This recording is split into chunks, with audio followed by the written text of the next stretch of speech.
लोकसभा चुनाव 2024 पहुंच चुका है और तमाम जो नेता हैं वो पूरी तरीके से पूर्वांचल में गरजते हुए नजर आ रहे हैं। और शुरुआत में जो है हिमांगी जी आप ही के साथ कर रहा हूं। प्रधानमंत्री नरेंद्र मोदी के सामने आप तो चुनाव लड़ रही थी, लेकिन आपने इनकार कर दिया बाद में। जो काशी का सपना देश के हर एक शख्स ने देखा है, जो हिमांगी जी ने देखा है, वो बनती हुई ऐसी दिख रही है। क्या ये भी एक वजह है? इसमें क्या वजह रही? वजह ये है कि जब आदरणीय प्रधानमंत्री नरेंद्र मोदी जी ने इंडिया टीवी के माध्यम से एक मैसेज सेंड किया था कि जिस वर्ग को किसी ने नहीं पूछा, उस ट्रांसजेंडर वर्ग के लिए हम उनको ई श्रम में जोड़ेंगे और उन्हें मेन स्ट्रीम में लाने का कार्य करेंगे। तो जब आदरणीय प्रधानमंत्री जी नरेंद्र मोदी जी ने फर्स्ट टाइम जो ट्रांसजेंडर वर्ड इस्तेमाल किया, वो मुझे बड़ा अच्छा लगा कि कहीं ना कहीं हमारी आवाज सरकार तक पहुंची है और किन्नर समाज के उत्थान हेतु लोकसभा, राज्यसभा और विधानसभा में एक सीट की हमारी मांग है और इवन किन्नर आयोग की भी मैंने मांग रखी है। और बीजेपी काशी ने स्वयं आश्वासन दिया है कि जब प्रधानमंत्री नरेंद्र मोदी जी पुनः अपना प्रधानमंत्री पद पे आएंगे, तब ये सारा कार्य पूर्ण होगा। यानी हर वर्ग के बारे में जो है बात हो रही है। काशी की जनता से शुरुआत यहाँ पर करते हैं। मैम, क्या नाम है आपका? गुड़िया रस्तोगी। कैसा बनारस देख रही हैं आप और क्या बदलाव हो रहा है पिछले 10 सालों में? बहुत बदलाव हुआ है, वो सभी को दिख रहा है। खुश हैं आप लोग? बिल्कुल, बहुत ज्यादा खुश हैं हम लोग। बनारस में क्या परिवर्तन देख रहे हैं साहब? जिनको पूरे बनारस में कॉस्मेटिक विकास हुआ है, जिनको विकास दिख रहा है ये कॉस्मेटिक विकास है। और जी विकास का पैमाना ये जो तय कर रहे हैं, यही बगल में 80 से नगवा तक लगभग 300 मकानों को अवैध नोटिस देके उनको गिराने का काम किया जा रहा है। कुछ लोग कॉस्मेटिक बता रहे हैं। इसे थोड़ा सा पीछे से भी ले लेते हैं। उज्जवल बताइए, कॉस्मेटिक है क्या यहाँ पर कुछ? एकदम है सर। देखिए, मैं पान खाया हूँ बनारसी अंदाज में और मैं उसी तरह बोलूँगा। एकदम कॉस्मेटिक है। आप किसी का मकान तोड़ नहीं सकते। सरकारें बनती हैं किसी को बसाने के लिए। अच्छा, आप ठीक है, बोले आप बोले मैम, आप बोले। बनारस का बहुत विकास हुआ है। इसके पहले बनारस में बहुत तंगी थी और ये जितनी सुरक्षा इस समय बनारस में है, पूरे प्रदेश में जितनी सुरक्षा है, कल्पना नहीं की जा सकती। योगी और मोदी राज्य की मैं पुनः कामना करता हूँ। ठीक है, शुरुआत कर रहे हैं अभी यहाँ पर। शशांक जी, मैं शुरुआत आपसे ही कर रहा हूँ। कुछ इसे कॉस्मेटिक बता रहे हैं और कुछ कह रहे हैं कि ऐसी तस्वीर हमने नहीं देखी थी जो बनारस की, और जो उम्मीद करी थी उस ओर जा रहे हैं। बताइए। देखिए, काशी की महान जनता के चरणों में प्रणाम करते हुए, उनकी वंदना करते हुए एक निवेदन करना चाहता हूं कि आप अपना मतदान अवश्य करिएगा। मतदान करने से पहले अपनी अंतर आत्मा से पूछिएगा, क्या पूरी दुनिया में आपके भारत का मान बढ़ा है कि नहीं? क्या पूरी दुनिया में आपकी शक्ति बढ़ी है कि नहीं? क्या पूरी दुनिया में आपकी स्वीकारोक्ति बढ़ी है कि नहीं? क्या पूरी दुनिया की जो आर्थिक महाशक्तियां हैं उनको टक्कर देते हुए आप टॉप 5 में आ गए हैं कि नहीं? क्या पूरी दुनिया की जो सैन्य महाशक्तियां हैं उनकी टॉप 5 की श्रेणी में आप आ चुके हैं कि नहीं?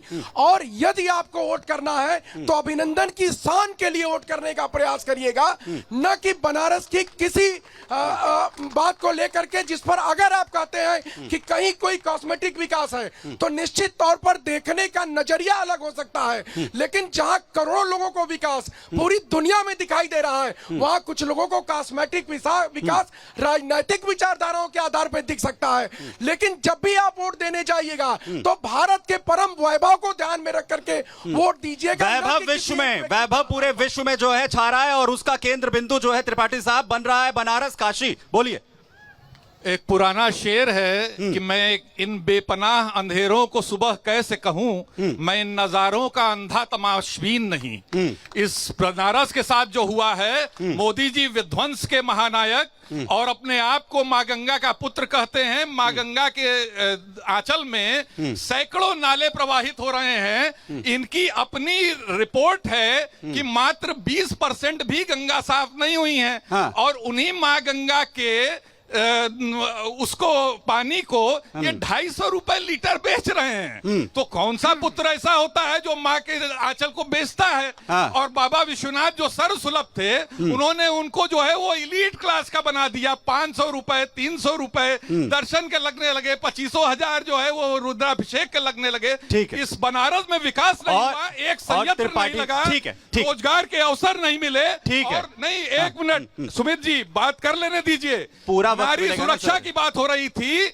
BHU IIT की बच्ची के साथ रेप होता है। आधे घंटे का पूरा वक्त दूंगा। और इनके ओपनिंग कमेंट है ये, पूरा आधा घंटा दूंगा। लोग रेप करते हैं, इनके IT सेल के लोग रेप करते हैं शशांक जी, और उनको 1 महीने तक प्रश्रय दिया जाता है। ठीक है त्रिपाठी जी, वापस आऊंगा। प्रीति जी, विडंबना ये है कि इस बनारस ने सिर्फ 2 ही पार्टियों को मौका दिया, जिसमें त्रिपाठी जी एक उस पार्टी से आते हैं और वो मां गंगा को लेकर जब सवाल उठाते हैं तो एक उंगली उनकी तरफ भी उठ जाती है। और उसके बाद उससे बड़ी विडंबना ये है कि जब ये सुरक्षा की बात करते हैं हाँ। तो जिन नेताओं के साथ ये गले लग के घूम रहे हैं ना, उसी नेता जो केजरीवाल और जो मेरे साथ जितने लोग खड़े हैं, वही केजरीवाल साहब की पार्टी की राज्यसभा सांसद स्वाति मालीवाल को दिल्ली के मुख्यमंत्री आवास में पीटा जाता है। हाँ। और इनके नेता ये लखनऊ में उसी विभा कुमार को गले में ब्रजभूषण शरण सिंह पे त्रिपाठी जी सुन की लीजिए, बारी हो गई। भाई त्रिपाठी साहब, जी मेरा सुन नाम लीजिए, प्रीति पांडे, एक-एक करके। हाँ, बोलिए। मेरा नाम प्रीति पांडे। हाँ।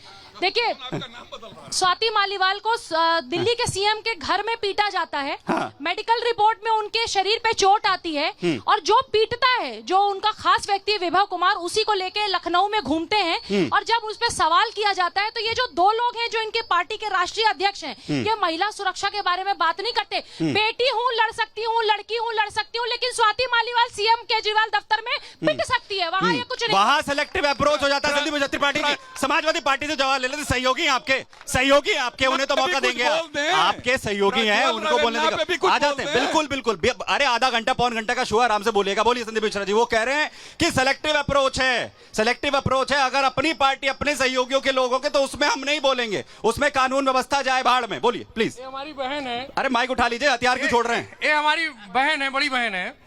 इन्हें हम बता देना चाहते हैं कि आपको ही पता है हाँ। कि उन्नाव में कांड हुआ, हाथरस में कांड हुआ, बनारस काशी हिंदू विश्वविद्यालय में एक छात्रा के साथ भारतीय जनता पार्टी के IT सेल का कार्यकर्ता और नेता मिलकर उसके शरीर को नोचने का काम किया, उसके साथ बलात्कार किया, महीनों भर घूमती रही, एक मुकदमा भी नहीं लिखाया। ठीक। हाँ। और सुनिए, दूसरी बात, आसाम के अंदर एक लड़की को नंगा करके घुमाया जाता, उस औरत को जो इस देश के सीमा पे हम लोगों को बचाने का काम। अखिलेश यादव गए थे मणिपुर। अरे भारतीय जनता पार्टी कोई नेता आया था? नहीं सर, हम पूछ रहे हैं। भारतीय जनता पार्टी का कोई नेता आया था? एक लाइन का भारतीय जनता पार्टी को तो आरोप लगाए रहे हैं। काशी हिंदू विश्वविद्यालय के अंदर छात्रा के साथ रेप होता है, 6 साल की बच्ची के साथ पिंडरा के अंदर रेप होता है। भारतीय जनता पार्टी का कोई नेता सहानुभूति व्यक्त करने जाता है? 1 मिनट से बोलूंगी। मैं जनता के पास आऊंगा, उसके बाद बुलडोजर कहा जाता ठीक है संदीप जी। JCB कहा जाता है? संदीप जी JCB आपका कहा पांडे जाता साहब है? के पास जाऊंगा। प्रीति जी एक बार बात भाजपा का बोलिए। नेता संदीप जी ठीक है, नेता कहते हैं JCB ये लाल टोपी वाले भाई साहब जो बार-बार बोलते हैं। एक मिनट आराम से रिलैक्स। माँ गंगा के किनारे खड़े हैं, शांति से बात करेंगे, कोई चिंता नहीं है। आराम से ये लाल टोपी वाले भाई साहब जब बोलते हैं तो भूल जाते हैं। जब स्वाति मालीवाल के बारे में पूछा जाता है तो इनके राष्ट्रीय अध्यक्ष बोलते हैं, अरे छोड़िए, इससे भी बड़ी बातें देश में। उनके लिए महिला सुरक्षा बड़ी बात नहीं है। यहाँ ये महिलाओं का नाम गिनवा रहे हैं, यहाँ ये जहाँ उत्पीड़न हुआ उसकी बात करते हैं। ठीक है, प्रीति जी भी एक महिला है। और इधर आ जाइए अजय, ने बुलाया है। उज्जवल थोड़ा इधर आ जाइए। महिलाओं से भी कुछ जरा सवाल जवाब इधर भी कर लें। कुछ क्या क्या इन लोगों के कहने बताइए। क्या जो दावे कर रहे हैं महिला सुरक्षा को लेकर, तस्वीर बदली है कुछ? हम नहीं बोलेंगे। बोलिए आप बोलिए। अरे बनारस की जनता तो बोलने के लिए जानी जाती है। बोलिए। उधर को मुँह करिए। बनारस की जनता भली भांति जान रही है कि क्या कार्य मोदी जी के आने की वजह से हुआ है और क्या नहीं हुआ है। जनता जागरूक है और पढ़ी लिखी शिक्षित है। अब किसी के बहकावे में आने वाली तो है नहीं। और नारी सुरक्षा की आप बात कर रहे हैं तो नारी सुरक्षा सर्वोत्तम सुरक्षा हुआ है, सबसे उत्तम सुरक्षा। सबसे उत्तम। बैठ जाइए। नारी सुरक्षा को लेकर, क्योंकि उसी का जिक्र हो रहा है अभी, उत्तर प्रदेश बदला नहीं बदला उसे लेके? बिल्कुल बहुत ज्यादा बदला है। मुझे बहुत अच्छे से याद है, हम लोग स्कूल कॉलेज से लौटते थे, घर जाने में डरते थे। हमारे ड्रेस पे, हमारे कपड़ों पे इतने कमेंट होते थे। इतना तो मैं मानती हूँ कि आज योगी जी के बुलडोजर का डर सब जगह है। ठीक है मैम। मोदी जी हैं, योगी जी हैं, तो सब मुमकिन है। ठीक है, मैं जरा संदीप जी इस पर जवाब लूंगा, लेकिन मैं ये कह रहा हूँ यहाँ पर हमारे साथ जिससे मणिशंकर जी भी हैं, वो कह रहे हैं कि क्योंकि आज खुद जो है प्रधानमंत्री नरेंद्र मोदी पूर्वांचल में रैली कर रहे थे, वो कहते हैं अब लड़के जरा गलती कर दिखाएं। योगी आदित्यनाथ बताइए कहाँ बुलडोजर चलेगा, बताइए। आ रहे सर, संदीप जी पूरा मौका दूंगा आपको, दोनों आप चिंता मत करिए। इनके लड़के जो गलती इनका सम्मान, वरिष्ठों का भी सम्मान होना चाहिए। सुमित जी, मैं सबसे पहले तो आप सभी लोगों को धन्यवाद देता हूँ कि यार भारत की टीम काशी में आई है और मैं गंगा के किनारे जी आपके टीम का स्वागत करता हूँ। आज आपने हमारे इस पैनल में जितने मित्र साथी हैं, हमारे छोटे मतलब हम सब हमारे बच्चे कहते हैं तो कोई अतिशयोक्ति नहीं होगी। हाँ, बात बनारस के विकास की आपने उठाया था, बात चली गई कहाँ कहाँ रेप की लड़की की, कहाँ की, काशी की बात नहीं उठी। मोदी जी 14 में जब काशी में आए थे